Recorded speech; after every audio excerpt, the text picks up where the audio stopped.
हरि ओम। भवानी शंकरौ वंदे श्रद्धाविश्वासरूपिणौ।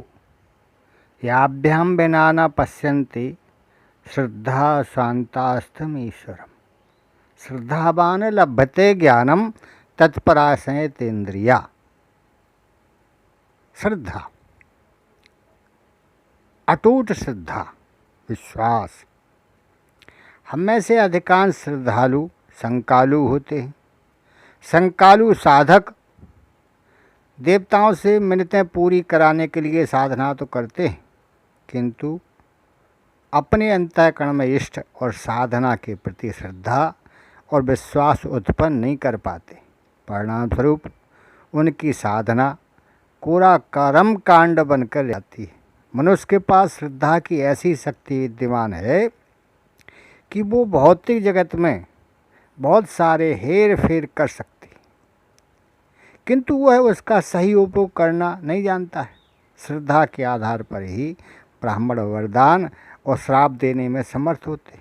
श्रद्धा के आधार पर ही रामकृष्ण परमहंस की पत्थर की काली माँ जिंदा हो गई थी, शक्ति आ गई थी। श्रद्धा के आधार पर ही भक्त प्रहलाद की रक्षार्थ भगवान स्तंभ से निकल आए थे, और श्रद्धा के आधार पर ही एकवल्य के मिट्टी के गुरु द्रोणाचार्य को सिखाने की सामर्थ्य उन्हें प्राप्त हुई थी, जो असली द्रोणाचार्य से भी उन्होंने नहीं सीख पाई थी। श्रद्धा में बहुत ताकत है, बहुत शक्ति है। श्रद्धा की शक्ति के चमत्कारों से इतिहास के पन्ने भरे पड़े।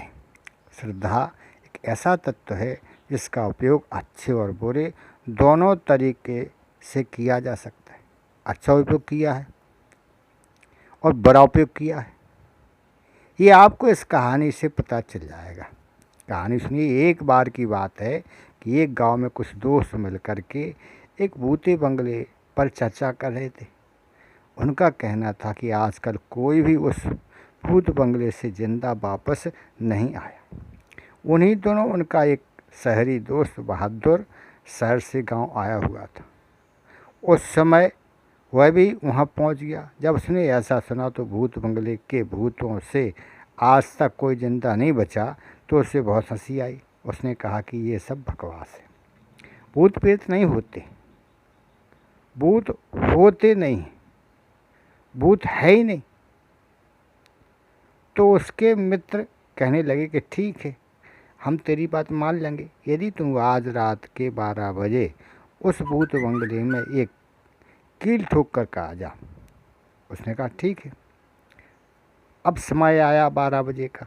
सर्दी की रात, तेज़ ठंडी ठंडी हवा चल रही थी। सभी मित्र इस दुस्साहसिकारी देखने के लिए इकट्ठे हो गए थे।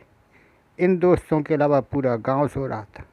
किसी को कुछ भी पता नहीं कि क्या हो रहा है। बहादुर कंबल उड़कर आया और तुरंत कील व हथौड़ी लेकर बंगले की ओर चल दिया। हालांकि खुद मन ही मन डर रहा था, किंतु सब पर रौब जमाने की खातिर आखिर यह जोखिम उठा ही लिया।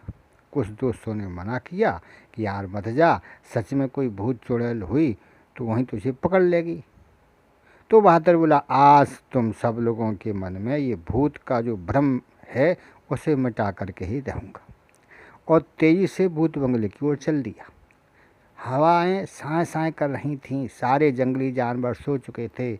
बहादुर के बंगले में आने की आहट को सुनकर वहाँ सो रहे पक्षियों के भागने की आवाज़ आने लगी। बहादुर अचानक चौंक गया, पर उसने डरते हुए बंगले में प्रवेश किया। अब बहादुर को काली अंधियारी निशा के सन्नाटे कुछ ज़्यादा ही व्याकुल कर रहे थे। उसके हृदय की धड़कनें तेज हो चुकी थी। इतनी सर्दी में भी उसके शरीर से पसीना छूट रहा था। अब तो बस किसी तरह हिम्मत जुटा करके ये काम ख़त्म करके वहाँ से भागने का इरादा था। सो वह अपने कार्य को अंजाम देने के लिए नीचे बैठा और डरते हुए कील को ठोकने लगा। लेकिन दुर्भाग्य कि अंधेरे में क्या दिखाई देता है, कुछ नहीं दिखा, और कील ज़मीन पर पड़े उसके कंबल को पार करते हुए ज़मीन में ठुक गई। अब जैसे ही वह उठकर चला, उसे लगा कि पीछे से उसे किसी ने पकड़ लिया है। ये सोचना ही था कि उसके होश उड़ गए। यह होती है श्रद्धा की ताकत। जब तक बहादुर को विश्वास नहीं था कि भूत होते, वह सामान्य डरा हुआ था, किंतु जैसे ही यह बात उसके दिल में बढ़ गई कि मुझे भूत ने पकड़ लिया, तो उसके प्राण पखेरु उड़ गए, जबकि वहाँ कोई भूत नहीं था, न प्रेत था। इस तरह हम अपने डर पर श्रद्धा और विश्वास करके अपना ही नुकसान और दुरुपयोग कर सकते, या फिर किसी दैवी शक्ति, मंत्र या साधना पर श्रद्धा और विश्वास करके उससे लाभ उठा सकते।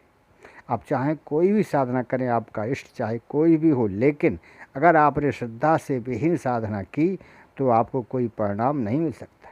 इसलिए अगर आप किसी दैवी शक्ति से सहायता पाना चाहते हैं, तो लाभ उठाना चाहते हैं, तो पहले अपने अंतःकरण में श्रद्धा के बीज बोइए और निरंतर सींचते रहिए, तभी आपको वह लाभ होगा जो उस साधना के माध्यम में बताया गया है।